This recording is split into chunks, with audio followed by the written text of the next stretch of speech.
بسم اللہ الرحمن الرحیم۔ محترم ناظرین السلام علیکم۔ ایک مرتبہ حضرت عیسیٰ بن مریم علیہ السلام کسی پہاڑ کی چوٹی سے گزر رہے تھے۔ اس وقت ابلیس ان کے پاس آیا اور اس نے ان سے کہا، روح اللہ، یہ بتاؤ کیا تمہارا خدا اس بات پر قادر ہے کہ اگر تم اس چوٹی سے نیچے گرو تو وہ تمہیں بچا سکتا ہے؟ حضرت عیسیٰ علیہ السلام نے کہا، جی ہاں، میرے رب کو یہ قدرت حاصل ہے۔ ابلیس نے کہا، یہ بات حق ہے اور آپ اپنے اس دعویٰ میں سچے ہیں تو آپ اپنے آپ کو اس پہاڑ کی چوٹی سے گرا دیں، میں دیکھتا ہوں کہ آپ کا رب آپ کو مرنے سے کیسے بچاتا ہے۔ حضرت عیسیٰ علیہ السلام نے محسوس کیا کہ شیطان لعین انہیں ناجائز وسوسہ میں مبتلا کرنا چاہتا ہے۔ انہوں نے اس سے کہا، لعین، کیا تو چاہتا ہے کہ میں اپنے رب کی آزمائش کروں؟ یہ علیحدہ بات ہے کہ مجھے اس بات کا یقین ہے کہ میرا خدا میری حفاظت کرے گا۔ اللہ کا ہر فرمان برحق ہے اور ہمیں اس میں شک کرنے کی کوئی گنجائش نہیں ہے، لیکن میں خدا کی آزمائش نہیں کرتا۔ کچھ دنوں بعد ابلیس ان کے پاس آیا اور ان سے کہا، عیسیٰ علیہ السلام، تم تو اللہ ہو کیونکہ تم مردے زندہ کرتے ہو اور غیب جانتے ہو اور لوگوں کو غیب کی خبریں دیتے ہو۔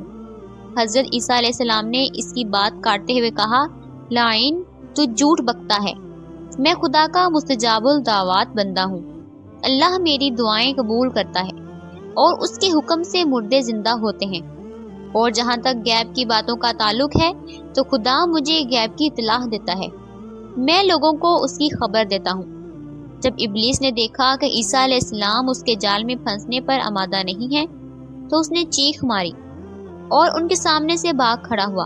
ابو نصر نشا پور کا ایک سلطان ہو گزرا ہے۔ ایک مرتبہ وہ لاؤ لشکر سمیت اپنے دارالحکومت میں داخل ہو رہا تھا کہ ایک مکان سے قاری کی آواز نے اسے چونکا دیا۔ ابو نصر قرآن سننے کے لیے رک گیا۔ قاری نے دلسوز آواز میں سورہ العمران کی آیت نمبر 26 کی تلاوت کی، جس کا ترجمہ یہ ہے، آپ کہہ دیں کہ اے اللہ، تو ہی مالک الملک ہے، تو جسے چاہے سلطنت عطا کرے اور جس سے چاہے سلطنت چھین لے، اور جسے چاہے عزت دے اور جس سے چاہے ذلت دے، تمام بھلائی تیرے ہاتھ میں ہے، بے شک تو ہر چیز پر قدرت رکھتا ہے۔ اس آیت مجیدہ نے سلطان کے دل پر گہرا اثر کیا۔ وہ یہ آیت سن کر کانپ اٹھا، گھوڑے سے اترا اور رکوع کیا، پھر سجدہ بجا لایا۔ کچھ عرصہ بعد اس قاری کی وفات ہو گئی۔ اس کے ایک دوست نے خواب میں قاری کو دیکھا کہ خدا نے اسے جنت میں عظیم مقام عطا کیا ہے۔ اس نے قاری سے پوچھا کہ تجھے یہ مقام کس وجہ سے نصیب ہوا ہے؟ قاری نے جواب دیا، میں تو ایک بدکار اور گناہگار انسان تھا، میرے نامہ اعمال میں کوئی خاص نیکیاں نہیں تھیں، مگر اس کے باوجود خدا نے مجھ پر خصوصی کرم کیا اور مجھے یہ مقام عطا کیا، اور خدا نے مجھ سے فرمایا، تو نے دنیا میں ایک سلطان کو ہماری عظمت یاد دلائی تھی، اس کی وجہ سے ہم آج تجھ پر رحم کر رہے ہیں اور تجھے بلند مقام عطا کرتے ہیں۔ جی ہاں، اللہ تعالیٰ کا فرمان ہے، اور تم مجھے یاد کرو، میں تمہیں یاد کروں گا۔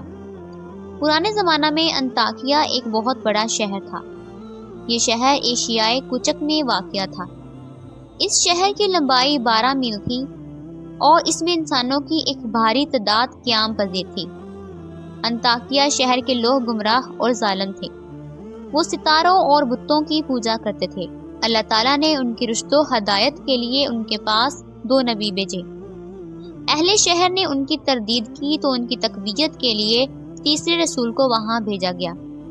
چنانچہ تینوں انبیاء نے لوگوں کو خدا کے راستہ کی دعوت دی اور شہر کے گوشہ گوشہ میں انہوں نے تبلیغ دین کی، لوگوں کو توحید کی دعوت دی، یوم قیامت سے آگاہ کیا اور انہیں عذاب خداوندی سے خبردار کیا۔ اہل شہر بڑے بدبخت تھے۔ 3 انبیاء کی مشترکہ تبلیغی کوششوں کا ان پر کوئی خاص اثر نہ ہوا اور پورے شہر میں صرف 40 افراد نے ہی دعوت حق کو قبول کیا۔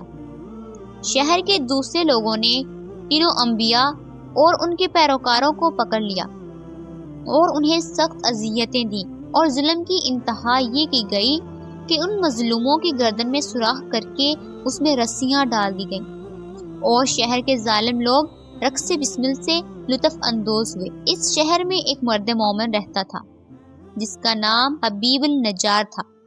وہ ان انبیاء پر ایمان لایا تھا لیکن وہ اپنے ایمان کو مخفی رکھتا تھا۔ وہ شہر میں بڑھئی کا کام کرتا تھا۔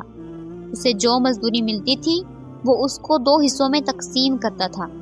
ایک حصہ اپنے اہل خانہ کو کھلاتا تھا اور دوسرا حصہ غربا اور مساکین میں تقسیم کرتا تھا۔ جب حبیب النجار کو اس ظلم کا پتہ چلا تو انہوں نے اپنی قوم کو تبلیغ کرتے ہوئے کہا، اے میری قوم، ان رسولوں کی پیروی کرو، ان کی اتباع کرو جو تم سے کوئی اجر نہیں مانگتے اور وہ راہ راست پر ہیں، اور میں کیوں نہ اس ذات کی بندگی کروں جس نے مجھے پیدا کیا ہے اور جس کی طرف تم سب کو پلٹ کر جانا ہے۔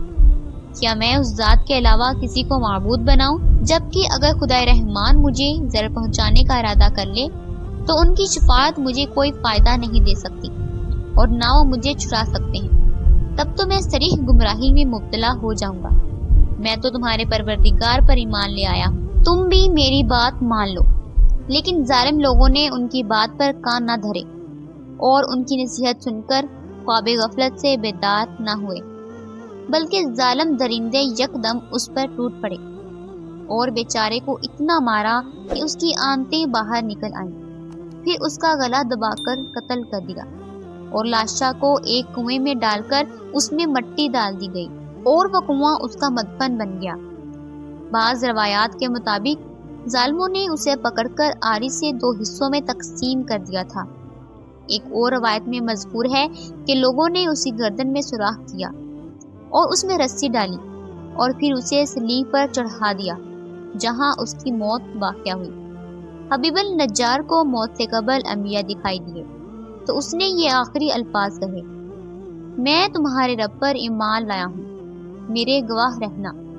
اس کے بعد اس کی روح پرواز کر گئی۔ اللہ تعالیٰ نے اس کی قربانی کو قبول کیا اور اسے عظیم ثواب دیا۔ اس کی روح جیسے ہی جسم سے جدا ہوئی تو اسے جنت میں بھیج دیا گیا، جیسا کہ قرآن مجید بیان کرتا ہے۔